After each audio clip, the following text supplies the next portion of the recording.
क्या तुमने कभी यह जानने की कोशिश की है कि विचार कहाँ से आते हैं?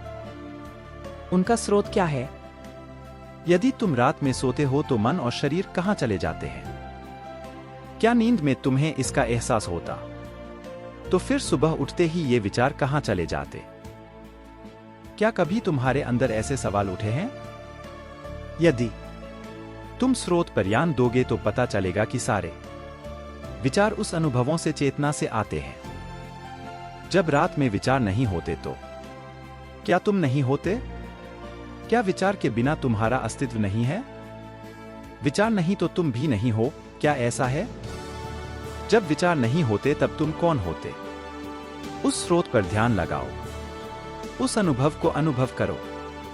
तुम्हें यह जानना है कि तुम भी वहीं से जुड़े हुए हो। जब विचार नहीं है तो केवल अनुभव है।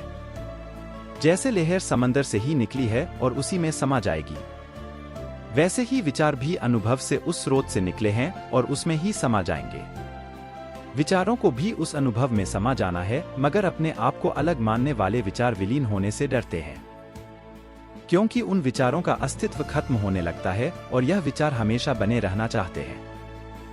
विचारों को लगता है कि मैं नहीं रहूंगा तो क्या होगा, काम कैसे होंगे?